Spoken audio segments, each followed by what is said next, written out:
अगर आप 50 मंजिला इमारत खड़ी करना चाहते हो और अगर आप अभी सिर्फ 2 ईंटों को अरेंज करके रखते हो देन इट्स परफेक्ट, क्योंकि आपने छोटे से छोटा ही सही पर काम तो स्टार्ट किया। ब्रूस ली ने कहा था कि concentration is the root of all the higher abilities in man. आज इंडियन क्रिकेट टीम में कोई प्लेयर खेल रहा है तो वो सिर्फ और सिर्फ उनके कई सालों तक के क्रिकेट पर कंसंट्रेशन की वजह से ही वो वहां तक पहुंच पाया है। अगर वो बीच बीच में कभी फुटबॉलर, डांसर या सिंगर बनने का सोचता तो शायद वो आज यहाँ तक नहीं पहुंचता। आज तक हमें सिखाया गया है कि समय सोने से भी महंगा है, टाइम इज मनी।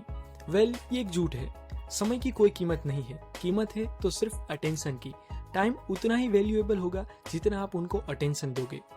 एग्जाम्पल देके बताऊं तो एक ही क्लास में एक ही टाइम पर और एक ही टीचर से पढ़ रहे स्टूडेंट के मार्क्स कम ज्यादा क्यों आते हैं?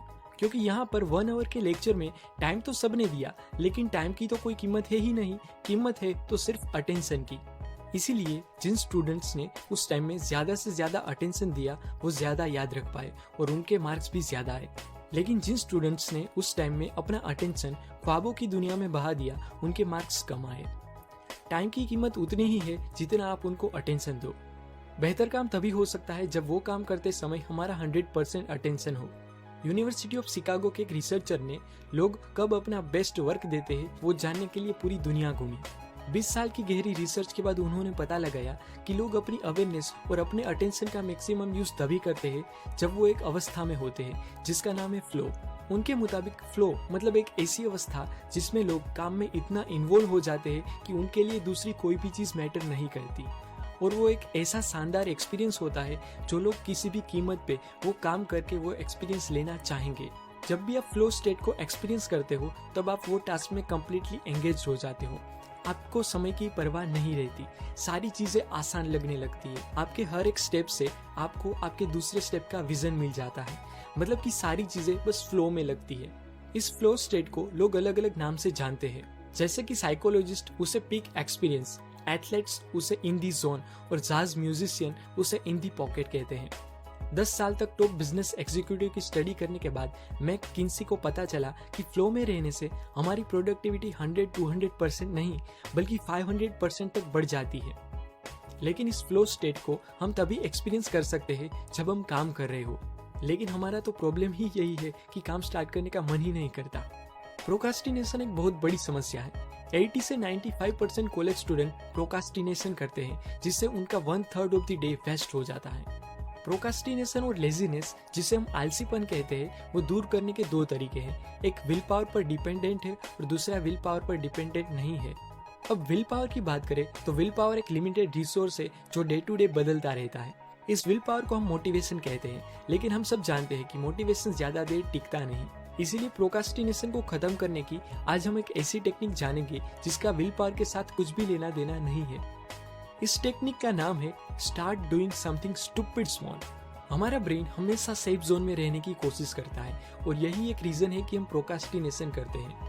मॉर्निंग में अगर आप कोई फिक्स ड्यूरेशन और डिस्टेंस तय किए बिना अपने आप को जॉगिंग करने के लिए प्रिपेयर करोगे तो डेफिनेटली आपका ब्रेन आपको वो काम करने से रोकने की कोशिश करेगा और रेजिस्ट करेगा कि ये जॉगिंग बहुत ही लंबी होगी, तुम थक जाओगे, रहने दो, इसे मत करो। लेकिन जब आप इस मॉर्निंग जॉगिंग को just start doing something stupid small technique से स्टार्ट करना चाहो तो आपको अपने ब्रेन को इस पूरी प्रोसेस का इतना छोटा हिस्सा करने के लिए कहना है कि आपका ब्रेन उसे रेजिस्ट कर ही ना सके। इसमें आपको अपने ब्रेन को इंस्ट्रक्शन देना है कि भाई ज्यादा नहीं पर सिर्फ 3 स्टेप चल के तो दिखा। जब वो इतना छोटा सा स्टूपिड स्मॉल काम करे तो फिर से आपको यही इंस्ट्रक्शन देना है। माइकल ने इंग्लैंड से फ्रांस तक की इंग्लिश चैनल 15 डिग्री सेंटीग्रेड जितने ठंडे पानी में 42,000 स्ट्रोक्स लेके 11 घंटे और 34 मिनट में पूरी की थी। उन्होंने अपने ब्रेन को स्ट्रोक और ब्रीथ से बाहर सोचने के लिए अलाउ ही नहीं किया, तब जाके उनका वो एंडेवर कंप्लीट हुआ। अगर आपको कोई प्रोजेक्ट पर रिसर्च करना है तो अपने ब्रेन को सिर्फ एक वेबसाइट विजिट करने के लिए बोलो। अगर 50 पुशअप्स करना चाहते हो तो सिर्फ एक पुशअप करने के लिए अपने ब्रेन को बोलो। मतलब कि आप कितना भी छोटा या बड़ा काम क्यों ना करना चाहते हो, अगर लेजीनेस और प्रोकास्टिनेशन को खत्म करना है तो इतने छोटे से छोटे काम से शुरुआत करो कि वो काम आपसे हो ही जाए। स्टीफन ने अपनी बुक मिनी हैबिट्स में कहा है कि आप जो भी काम करना चाहते हो उसे स्टार्ट करने का फर्स्ट स्टेप आपको स्टूपिड लगे उतनी हद तक उसे छोटा कर दो। अगर आप 50 मंजिला इमारत खड़ी करना चाहते हो और अगर आप अभी सिर्फ 2 ईंटों को अरेंज करके रखते हो देन इट्स परफेक्ट, क्योंकि आपने छोटे से छोटा ही सही पर काम तो स्टार्ट किया।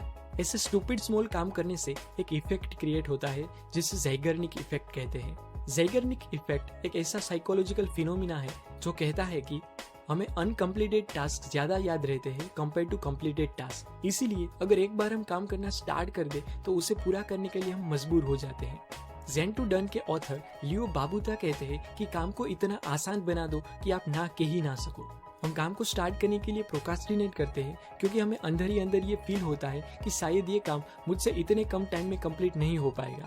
हमें अंदर ही अंदर ये डर लगता है, इसीलिए तो हम प्रोक्रास्टिनेट करते हैं और लेजी बन जाते हैं। पर प्रोक्रास्टिनेशन और लेजीनेस को खत्म करने का एक ही उपाय है कि हम वो फियर ऑफ फेलियर को भगाएं।